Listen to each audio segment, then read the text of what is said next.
Nunca imaginé que una carne asada con la familia, algo tan normal y tan de nosotros, terminaría así, sin poder respirar, tratando de salir del agua, mientras mi nieto se reía. Kyle, mi querido Kyle. Oh bueno, eso era antes. A sus 19 años, se paró con una sonrisa que no le llegaba a los ojos y me empujó. A mí, su propia abuela, me aventó directo al lago. No fue un accidente, no fue una broma que se salió de control, fue con toda la intención, frío, calculado, cruel. Escuché su voz justo antes del empujón. Vamos, abuela, a ver si todavía sabes nadar.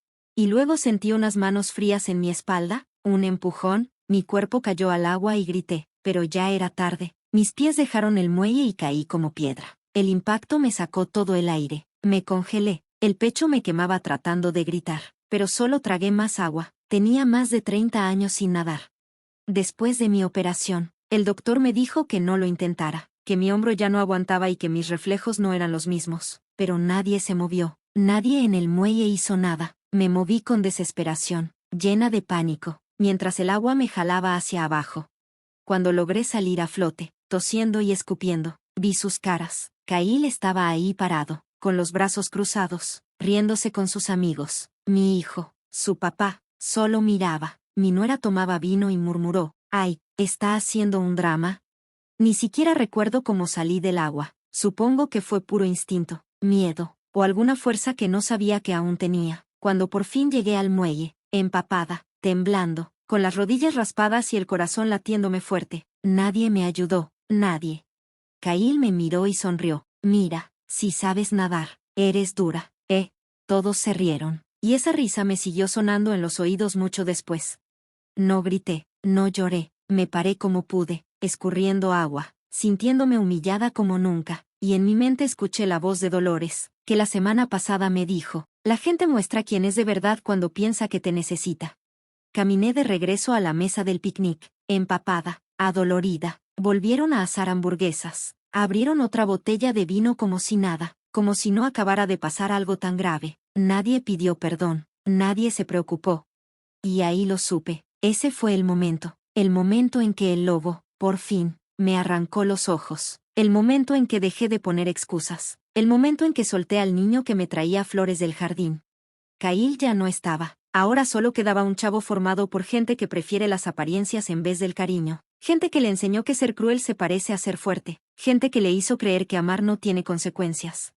Me quedé sentada, mojada, en silencio. Ese silencio antes se confundía con debilidad. Ya no. Esta vez era una promesa, una advertencia, un nuevo comienzo.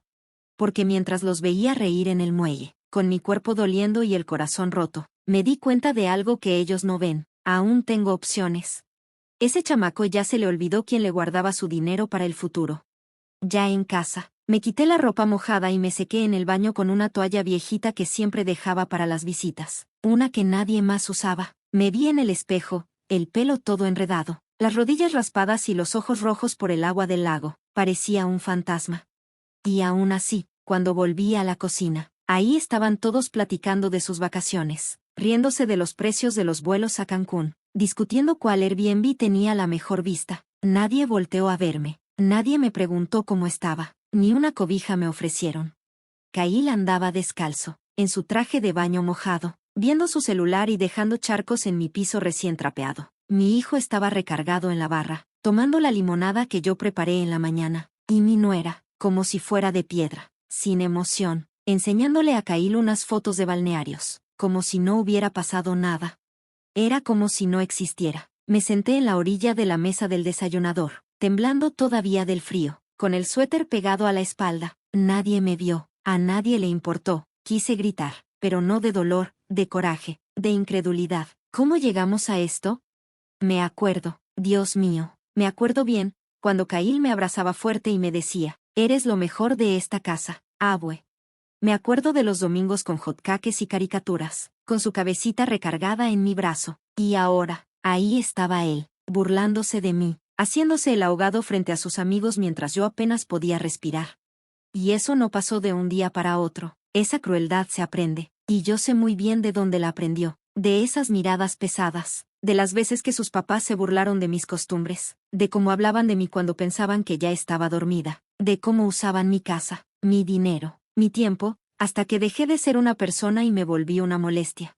Y ahí estaba yo, en mi propia cocina, temblando, mientras ellos planeaban su próximo viajecito. Dejé que el silencio llenara el cuarto, a ver si alguno notaba algo. No lo hicieron. Así que me quedé callada, como siempre. Me fui caminando a mi cuarto, cerré la puerta despacito y me senté en la orilla de la cama, la misma donde le contaba cuentos a Kyle antes de dormir.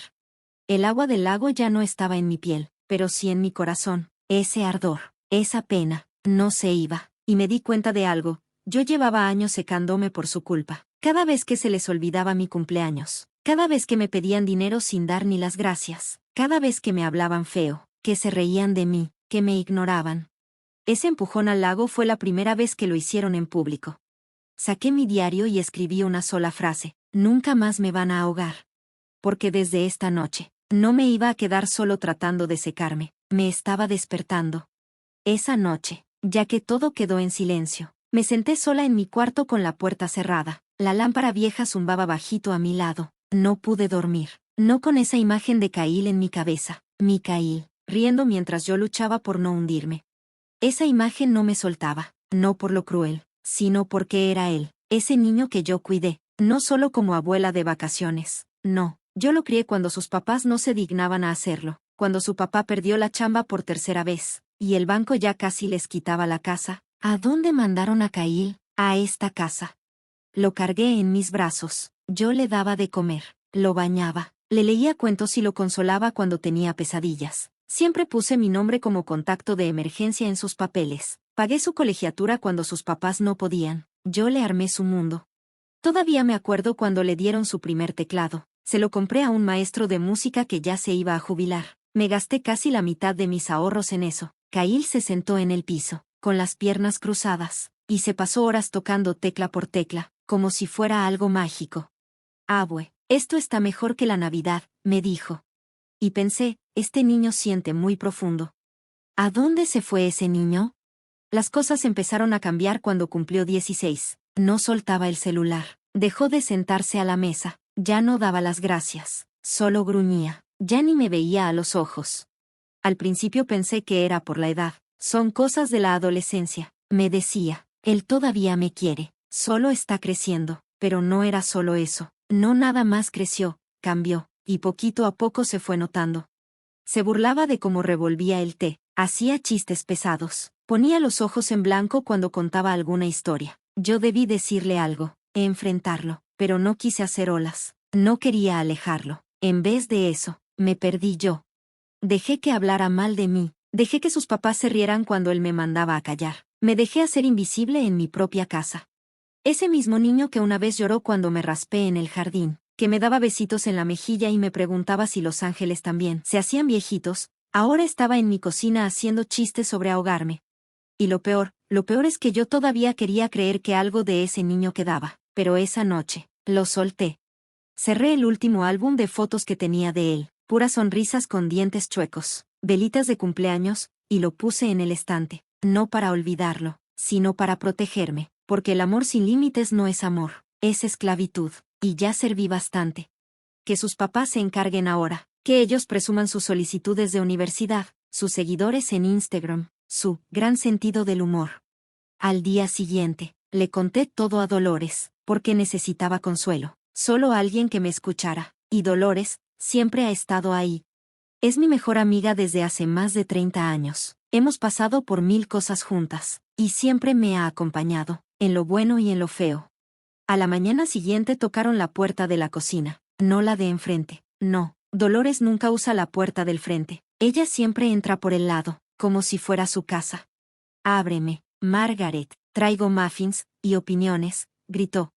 Sonreí antes de llegar a la puerta, ahí estaba ella, con sus lentes de sol grandotes, su chamarra turquesa, una bolsa de papel en una mano y 2 cafés en la otra, como si viniera a dar batalla. Ni chance tuve de decir nada, porque en cuanto me vio dijo, «Te ves fatal, siéntate, yo sirvo». Y me senté, porque con Dolores no se discute, se obedece. «Te hicieron algo, ¿verdad?», dijo. Asentí con la cabeza, solo una vez, Y eso fue suficiente. Ella no se puso dramática ni dijo, «Ay, pobrecita». Nada de eso. Se inclinó hacia la mesa, puso los codos y dijo, «Entonces ya es hora». «¿Hora de qué?», le pregunté. Y entonces, sacó algo de su bolsa. No traje panecillos, ni servilletas, traje una carpeta. Era la tarjeta de su abogado, y una lista con todas las cuentas que me contaste el año pasado cuando hicimos tus impuestos. Me quedé viéndola fijo. «¿Guardaste eso?», le pregunté. «Guardo todo», dijo, «sobre todo cuando mi mejor amiga está regalando su amor y su herencia como si fueran dulces de Halloween, a gente que sería capaz de empujarla a un lago». Volví a ver la tarjeta. Peter Holloway, abogado de herencias, letras firmes, limpias, como de apretón de manos. «No sé», le dije bajito, «se siente como, definitivo». Dolores se recargó en la silla, cruzó los brazos y me inclinó la cabeza. «No es que no quieras acabar con esto, lo que no quieres es sentirte culpable, es diferente». Le dio un trago a su café y luego dio un golpecito en la mesa con los dedos. «Escúchame bien, tú pagaste la escuela de Kyle, le pagaste los frenos, su maldito piano, sus viajes de fútbol, dejaste que sus papás vivieran en tu casa del lago todo un verano, y aún así tú tuviste que comprar tu propia comida ese agosto». «Yo solo quería ayudar», susurré. «Lo sé», me dijo, «lo sé, porque tú eres mejor que ellos, ese es el problema». Me quedé viendo por la ventana. Las azaleas estaban floreando. Cliff las había sembrado para nuestro aniversario. Siempre decía que eran flores necias, tardadas para abrirse, pero imposibles de matar. Y así me sentía yo, así, justo ahora. «No quiero venganza», le dije. Dolores se acercó y me agarró la mano. «Claro que no», me dijo, «lo que quieres es liberarte». Y tenía razón, no quería gritar, ni quemar la casa, ni entrar al cuarto de Kyle a exigirle una disculpa que ni siquiera cree que me debe. Lo único que quería era esa paz que llega cuando dejas de rogar que te vean. Dolores se levantó y me ayudó a pararme de la silla. «Vamos al centro. Vas a comer algo que no venga de una caja, y luego vamos a llamar a Peter». «Hace meses que no voy a ese café», admití. «Perfecto», dijo, agarrando sus llaves. «Que vean cómo se ve la fuerza, en un cardigan y con patas de gallo».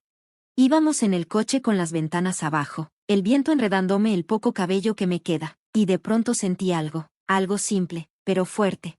Hacía años que no me sentía tan viva. Y todo lo que hizo falta fue que alguien me recordara que todavía me pertenezco.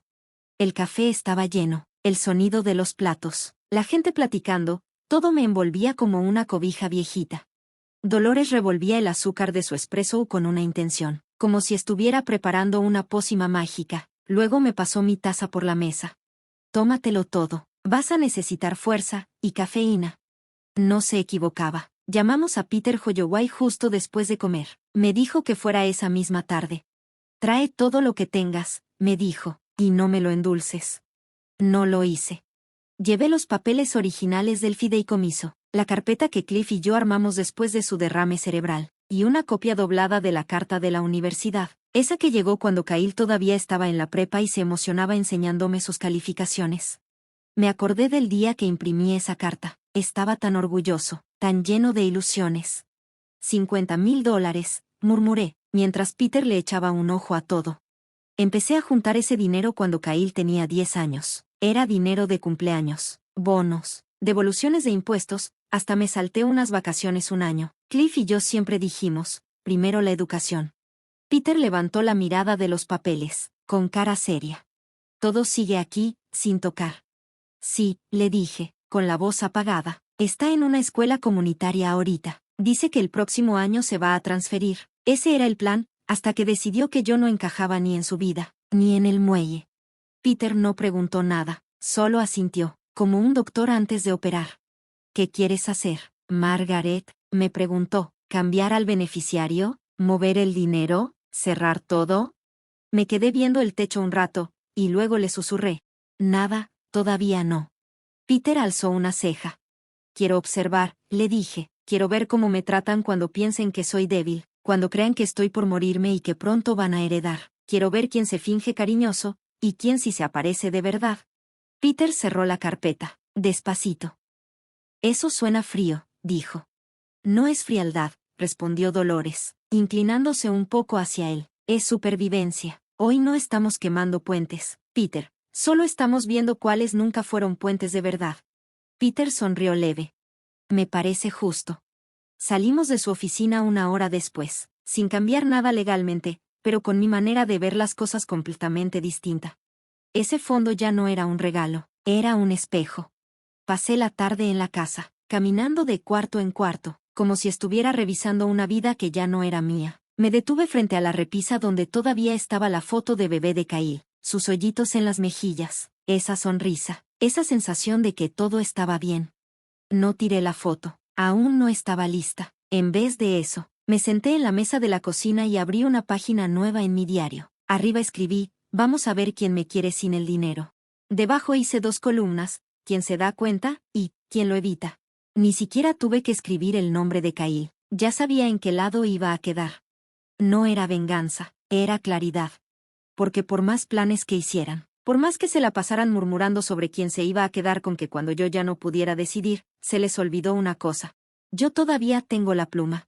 Y aún no termino de escribir el final. Empecé poco a poco, un tropezón por aquí, un paso más lento por allá. Me detenía a mitad de frase y me tocaba la frente, como si se me hubiera olvidado lo que estaba diciendo. Dejé que me temblaran un poquito las manos al servir el té, lo justo para que la taza sonara contra el platito. Y el efecto fue inmediato. No preocupación. No ternura. Molestia.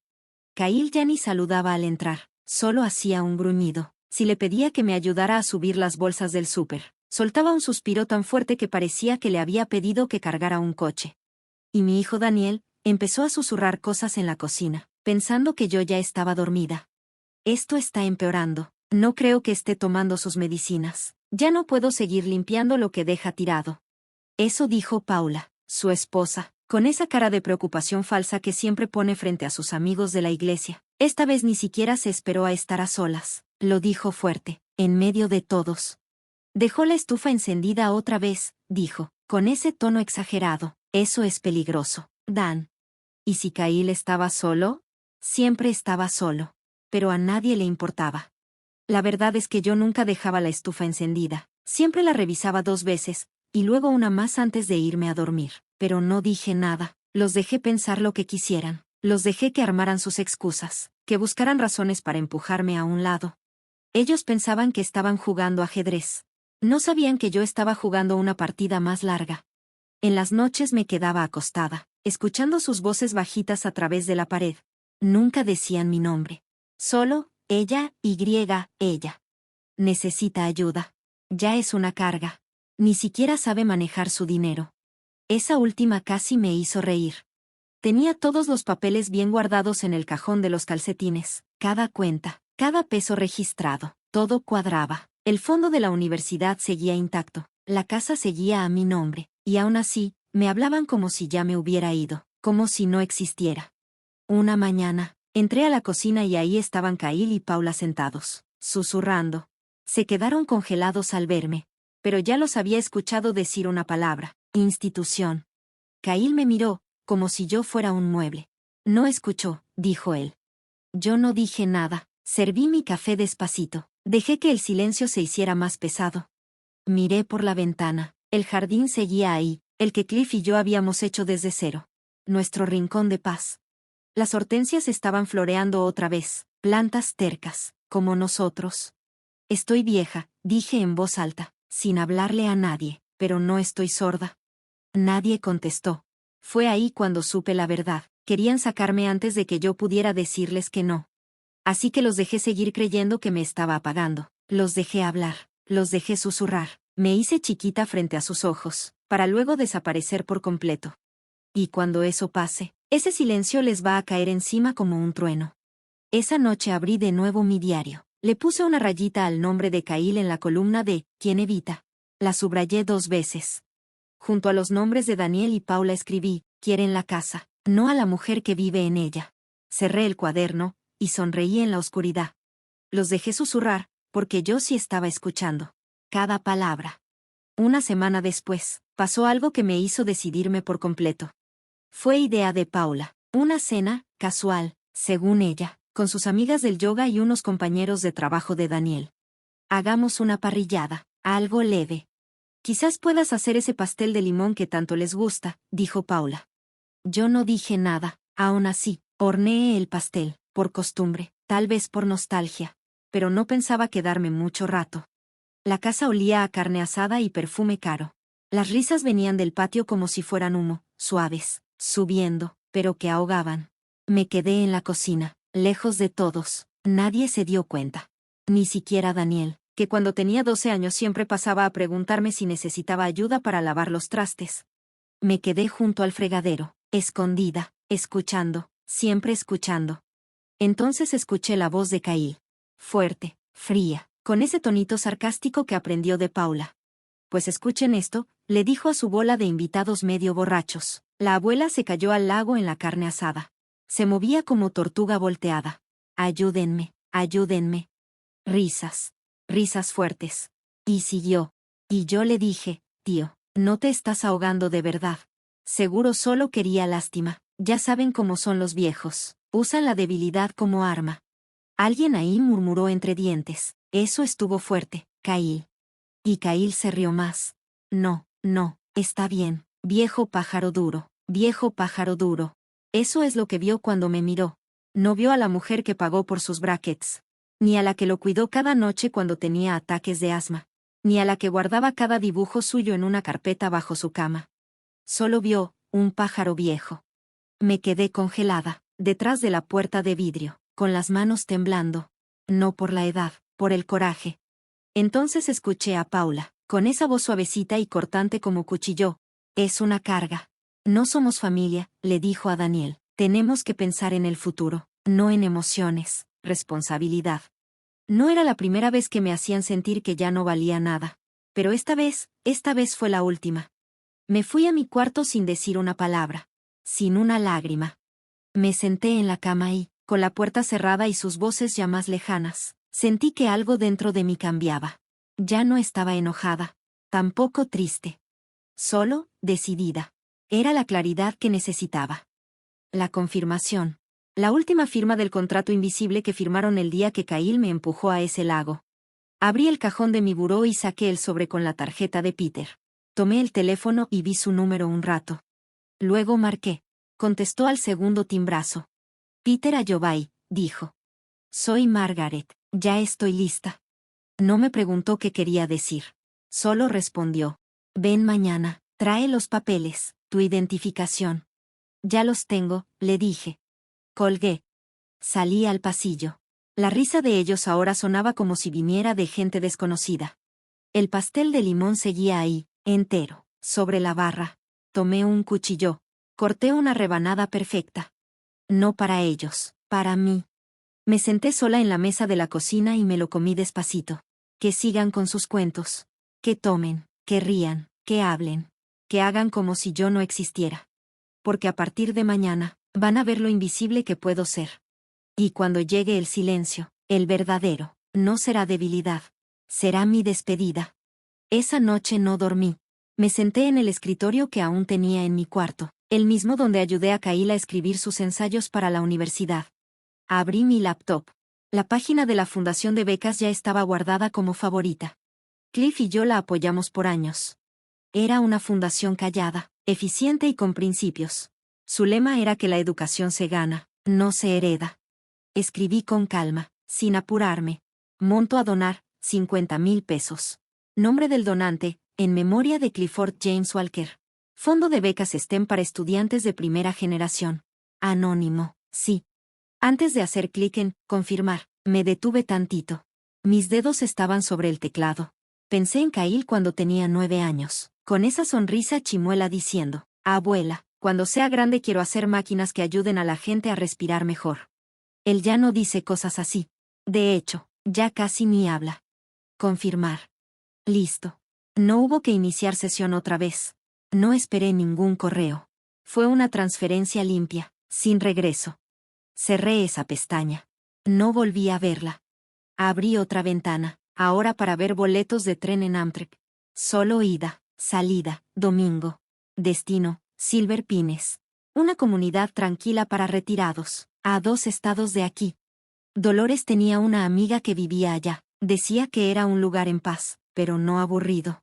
Con jardín. Un taller para hacer cosas y vecinos que juegan ajedrez, sin hacer trampa. Perfecto. Elegí el primer tren del día. Temprano, sin que nadie me notara. Mientras todos dormían, empacé ligero. Una maleta chiquita, 3 suéteres, mis guantes de jardinería, la camisa de franela de Cliff, mi diario de piel y una foto mía cargando a Kyle de bebé. Solo una. Las cosas importantes ya no estaban ahí. Los papeles ya estaban guardados. Lo que dejaba atrás era puro cascarón, ropa que ya no usaba, aparatos de cocina que nadie agradeció, tarjetas de cumpleaños escritas a mano que acabaron en un cajón. Que se queden con eso. Que ordenen mi antigua vida como si fueran buitres dando vueltas sobre lo que ayudaron a matar. Me voy el fin de semana con Dolores, dije desde la puerta de la cocina el viernes en la noche. Quiere compañía para un viajecito en carretera. Daniel ni me volteó a ver. Estaba en su teléfono. Qué bien, murmuró Kyle, mientras pasaba junto a mí rumbo al refri. Paula fue la única que dijo algo. Y aún así, fue como si no importara. Solo doblaba la ropa, más preocupada por no mezclar blancos con colores que por mi despedida. Ninguno preguntó a dónde iba. Nadie preguntó por qué. Nadie me ofreció ayuda con mi maleta. Y entendí que no era descuido. Era a propósito. Ya ni fingían. En su cabeza, yo ya estaba empacada, etiquetada y fuera del camino. La abuela ya está vieja, ya no ha de durar mucho, seguramente pensaban. Casi podía escuchar sus pensamientos. Déjala ir. Aquí estaremos cuando se lea el testamento. La maleta se quedó junto a la puerta principal toda la noche. Los vi mirarla. Nadie preguntó cuándo volvía. Y la verdad, tenían razón. No pensaba volver. No a esta casa. No con esta gente. La única mentira de este viaje fue decir que era solo por el fin de semana. Pero yo ya sabía que era definitivo. Esa noche me senté en la orilla de la cama y miré las paredes. Paredes que antes estaban llenas de la risa de Kyle, de sus manitas pintadas en papel, de Cliff arreglando las molduras. Ahora estaban mudas, frías, viéndome partir. El despertador sonó a las 5:30 de la mañana. Me moví como si estuviera en una película vieja. Me peiné, doblé la cobija, no escribí nada. No dije nada. A las 6 en punto llegó Dolores, con las luces bajas y el motor encendido, como si fuera un secreto que estaba listo para guardarse. Me quedé un ratito en la sala, mirando la casa que fue mi hogar por tantos años, y a las personas que poco a poco le quitaron el sentido. No sentí dolor, solo un vacío tranquilo. Salí por la puerta con mi maleta en la mano y la cerré con cuidado. Nadie se movió, ni siquiera Kyle. Mientras íbamos camino a la estación, Dolores me volteó a ver. No te preguntaron a dónde ibas, ¿verdad? Negué con la cabeza. Ni siquiera levanté la mirada. Ella soltó un ruidito con la garganta, tal vez una risa amarga. Imagínate, dijo, desapareces y a nadie le importa. Así está mejor, le respondí, y sí, así lo sentía. En la estación nos abrazamos. Dolores me metió un sobre pequeño en la mano. Por si acaso, dijo. Yo solo asentí. No lloramos. Mujeres como nosotras, que hemos visto nacimientos, muertes y todo lo de en medio, no lloramos por conseguir libertad. El tren llegó con ese rugido bajito que vibra en el piso. Subí con mi maletita y me senté junto a la ventana. Mientras la ciudad se iba quedando atrás, cambiada por árboles, cielo y lo desconocido, solté un suspiro largo. No sabía que lo había estado aguantando por tantos años. Esto no era una huida, era volver a nacer. Y en esa casa, ni siquiera iban a notar que me fui, hasta que se acabaran las toallas, el congelador estuviera vacío y la mujer que llamaban abuela ya no estuviera disponible. No me dijeron adiós, pero sí sintieron que ya no estaba. Y eso también es una despedida. Eso no se les va a olvidar. Silver Pines era tranquilo, pero no de ese silencio triste. Era un silencio en paz. Pájaros cantando en la mañana. Pasos arrastrados en los pasillos. Música clásica bajita en la habitación del vecino. Mi cuarto era pequeño, pero estaba limpio. Una cama junto a la ventana. Un librero. Una silla que no rechinó cuando me senté. Colgué la camisa de franela de Cliff junto a la puerta. Y puse la foto de Kyle de bebé en el alféizar. No como recuerdo, sino como un monumento. La vi, y por fin entendí la verdad. Él fue solo un niño al que quise mucho. Pero no era un hombre que tuviera derecho a hacerme suya. Esa tarde me senté en el escritorio y empecé una carta. No solo para Kyle. Era para todos, Daniel, Paula y Kyle. Escribí sus nombres arriba, como si fuera una esquela. Y empecé. Yo fui la que se desveló cuando Kyle no podía dormir. Yo pagué su escuela, sus zapatos, su futuro. Nunca me perdía un cumpleaños. Y aunque tú olvidaras el mío, yo te escuchaba. Esperaba, siempre esperaba. Y a cambio, te burlaste de mis miedos. Hiciste menos mis necesidades. Trataste mi presencia como si fuera estorbo. Te reíste cuando me estaba ahogando. Paré de escribir y puse la mano sobre mi pecho. Mi corazón latía tranquilo. Ya no corría como cuando los enfrentaba en persona. Volví a tomar la pluma. Esto no es venganza. No estoy castigando a nadie. Pero ya no voy a seguir pagando para que me usen. El fondo para la universidad se acabó. La herencia se queda como está. Ya di demasiado. Ahora elijo paz. Abajo no puse, con amor, abuela. Firmé con mi nombre completo, Margaret Elizabeth Walker. Porque se les olvidó que también soy una persona. No solo, abuela, no solo, mamá. Una mujer, completa. Doblé la carta con cuidado y la puse en un sobre sin remitente. No metí dinero, ni fotos, ni regalitos. Solo la verdad. Fui a la oficina postal de la esquina. Lo envié por correo normal. No volteé para atrás. De regreso a casa, pasé por el jardín. Algunos de los vecinos ya estaban sembrando verduras. Un señor mayor estaba plantando tomates. Tenía las manos llenas de tierra. Me vio y asintió con la cabeza. ¿Primera vez aquí? Sí, le dije. Buen lugar, respondió. Aquí nadie te pide que pruebes que vales algo. Sonreí, de verdad sonreí. Por eso vine. Al llegar a mi cuarto, preparé una taza de té. Me senté a ver el viento moviendo los árboles. No revisé mi celular, porque no traje ninguno. Si alguien quiere hablarme, va a tener que hacerlo sin esperar respuesta rápida, sin condiciones, porque yo ya dije todo lo que tenía que decir. Y esta vez, ellos van a tener que quedarse con eso. Tardaron justo 5 días. 5 días pasaron desde que mandé la carta hasta que reaccionaron. Peter, en uno de sus pocos correos, me contó entre risas que Daniel llegó a su oficina viéndose como si hubiera envejecido 10 años, y bajado como 9 kilos, pero de puro susto. Parece que la carta llegó mientras desayunaban. Kyle la abrió, seguro esperando encontrar un cheque, una nota linda, o instrucciones para cobrar su herencia. Pero no. Se topó con mi letra, clarita como un espejo. Sin gritos, sin ruegos. Solo la verdad. Y esa frase que seguro lo dejó sin aliento. El fondo para la universidad se acabó. Lo doné a una fundación que prefiere la decencia antes que los privilegios. Peter me dijo que Kyle se puso rojo como jitomate. Paula empezó a decir groserías. Y Daniel no paraba de repetir lo mismo una y otra vez. Pensamos que iba a esperar. ¿Esperar qué? ¿A que la trataran bien?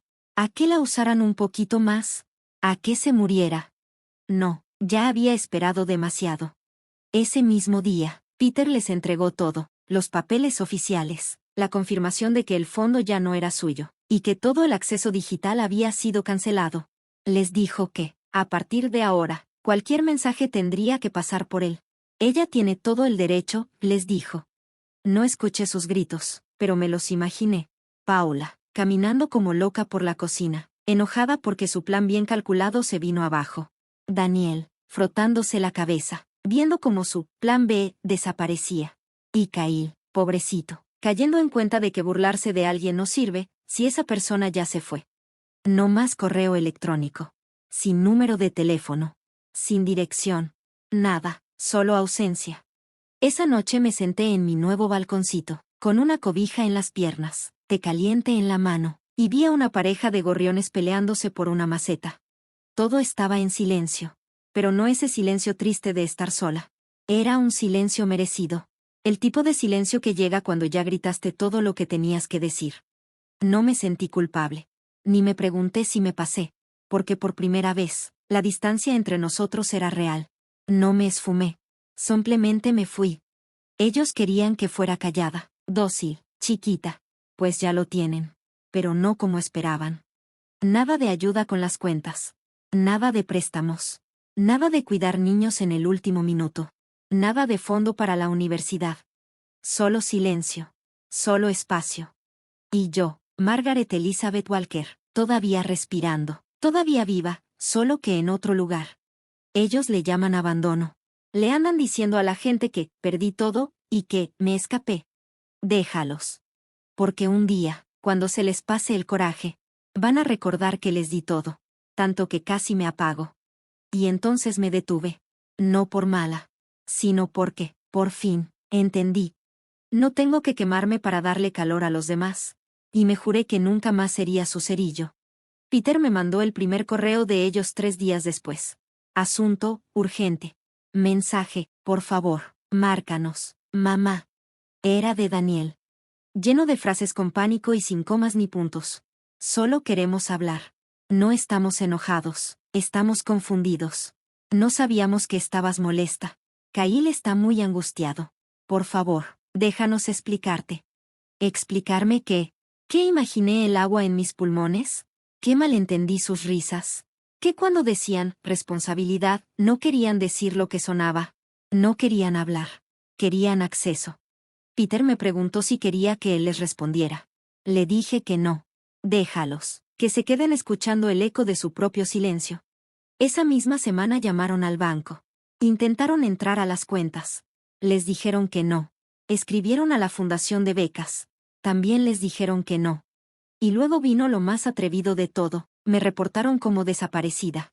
Un oficial fue a la oficina de Peter y le preguntó si había alguna preocupación por mi seguridad. Peter, bendito sea, le dio los papeles. Margaret Walker está bien. Se fue por su propia voluntad y no tiene por qué avisar a la gente de la que está tomando distancia. Lo intentaron de nuevo al día siguiente. Ahora fue Kyle quien llamó. Peter no contestó. Solo me mandó un mensaje con el asunto. Están luchando. No lo abrí de inmediato. Me quedé pensando. No porque me diera gusto verlos asustados, sino porque necesitaba recordar que tengo derecho a alejarme. Cuando dejas de cuidar a los que se han hecho adictos a tu silencio, aparece una culpa rara. Llega por ratos. Tal vez fui muy dura. Tal vez no lo dijeron en serio. Tal vez cambien. Pero esa culpa es solo el precio que te enseñaron a pagar cuando crees que el amor debe doler. Y yo ya no voy a pagar ese precio. No respondí. No me moví.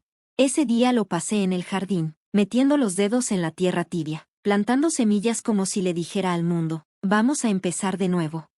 Esa noche, Dolores me llamó. Están perdiendo el control, me dijo. Ya se corren rumores.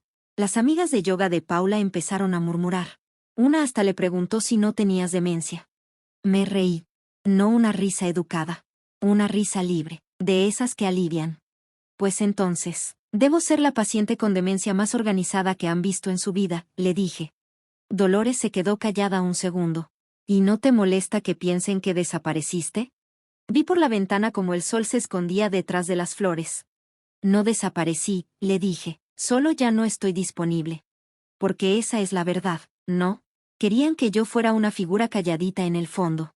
Siempre ahí, pero nunca necesaria. Útil, pero desechable. Ahora me fui, sí, pero no me perdieron.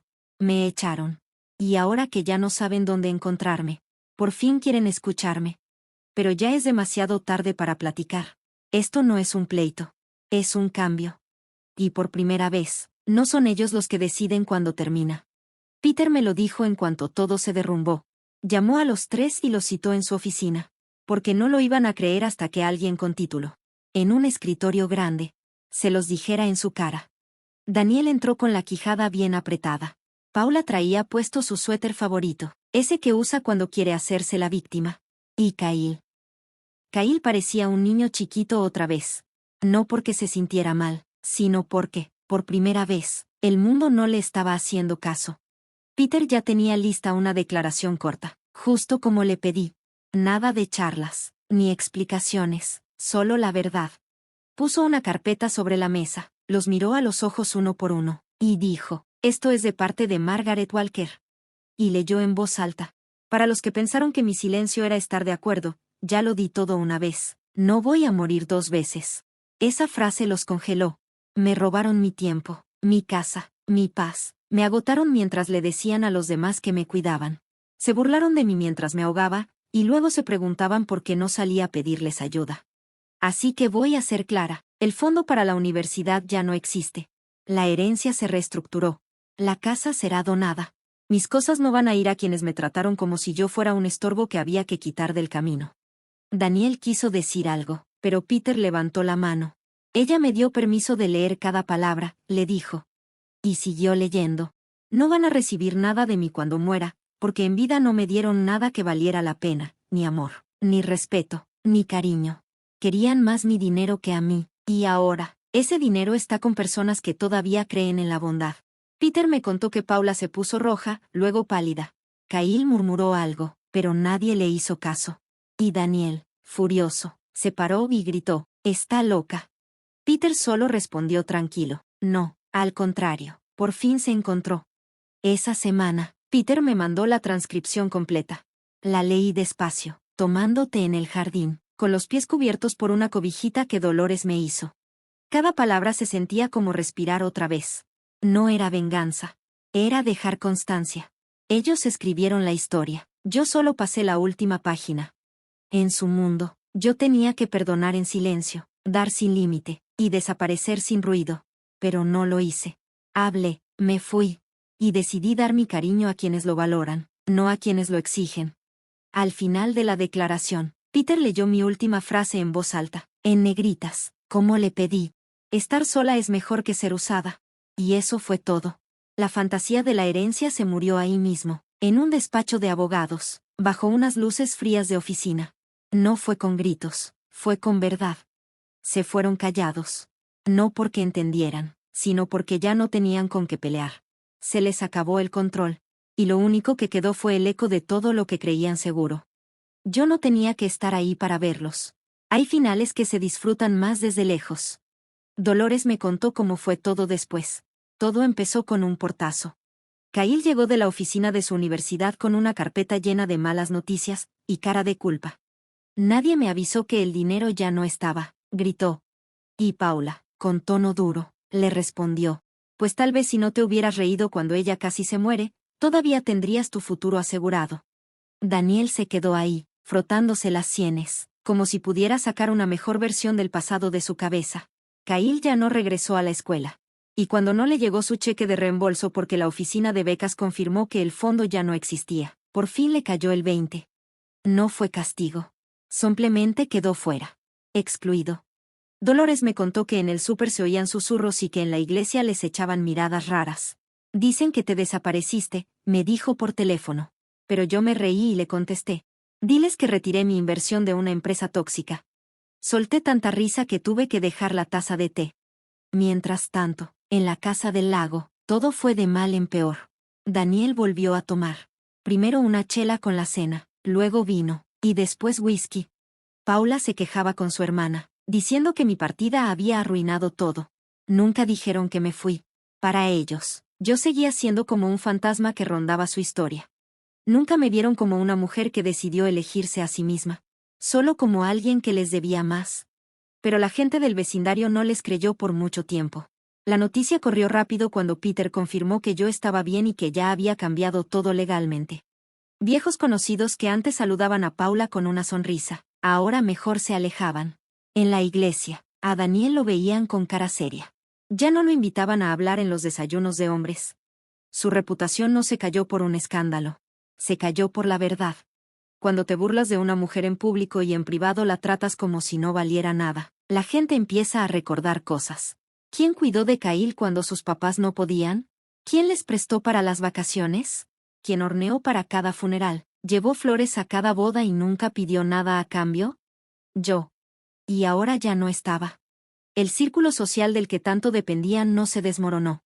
Solo siguió girando, sin ellos. No tuve que gritar. No tuve que defenderme. Simplemente dejé de estar. Dejé de ayudar. Los amigos de Kyle también se alejaron cuando él dejó la escuela. Ese celular que usaba para criticar a todos ahora casi siempre estaba boca abajo. Daniel y Paula peleaban más fuerte ahora. Sus gritos se escuchaban en una casa que antes olía a mi pastel de limón. A veces el refri estaba vacío. El correo se acumulaba. Una noche, Dolores me llamó para contar que oyó a Paula gritando en el porche. Decía algo como, ¿cómo se atrevió a llevárselo todo? Pero yo no me llevé todo.